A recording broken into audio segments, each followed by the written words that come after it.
Okay, so first, I'm sure that you miss me. Sarcasm intended. But I thought you would rather have videos of me explaining what you need to be able to do your assignment versus me finding random videos on the internet. So hopefully that is in fact the case. So one thing we didn't talk about in section 8.1 is the idea of arc length. So arc length in a circle of radius r. So arc length is exactly what we think it is, or what it sounds like it is. Arc length is the length out here along the circle of the arc marked off by the angle theta. So whatever our angle theta is, there's some corresponding length along the circumference of our circle. And there's a formula for that. So our formula is S equals R theta. So it's a pretty straightforward, non-exciting formula, but there's an important thing that we have to remember here. So S is the arc length.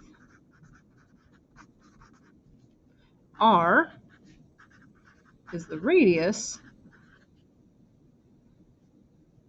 Sorry, I knocked that cattywampus. But theta is the angle in radians. So it's going to be super important that when you're doing arc length problems, the angle is in radians. You will not get the correct answer if you try to use degrees. And the reason it has to be in radians goes back to when we talked about the fact that circumference is 2 pi r. So we're looking at here when we did circumference, which is the entire length around the circle, we said you take the radius times 2 pi. Well, how many radians are in the entire circle? Well, it's exactly 2 pi. So arc length is just a piece of the circumference. So we're using this idea to find smaller pieces, like if this was a piece of pizza, what the length of the crust would be out here. So that's why it has to be in radians.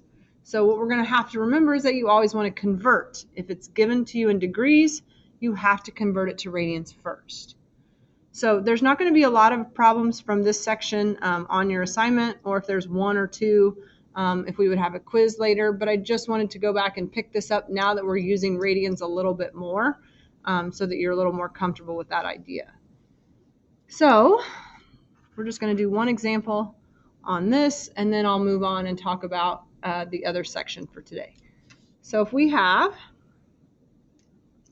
to know what is the length of the arc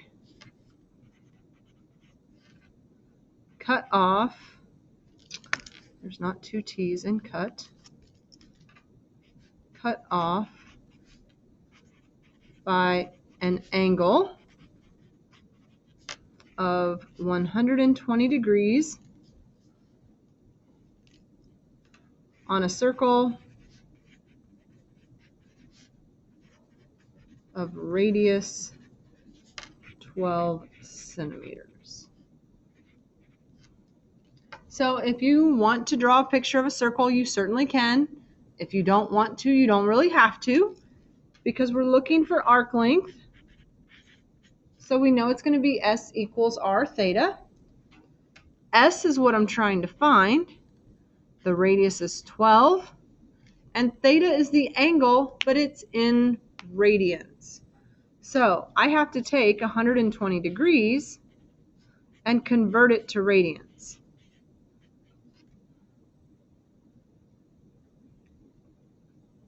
So remember, we take our degree measure times pi over 180 to convert to radians. So we get 2 pi over 3. So my angle measure in radians is 2 pi over 3. So S equals, well, 12 over 3 is 4, 8 pi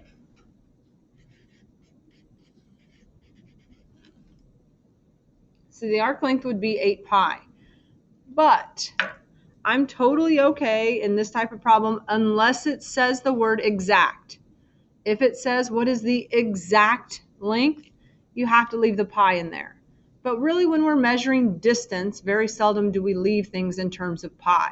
If I told you to run 4 pi miles, that doesn't really make a lot of sense.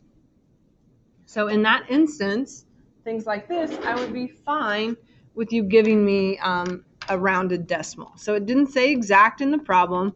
So if I type that in my calculator, I get that it would be 25.13 centimeters. And to be thorough, I should probably put the wavy lines. So you're going to have several of these arc length problems. You're basically just needing to make sure that you understand this formula. S equals r theta. S is the arc length, r is the radius, and theta is the angle in radians.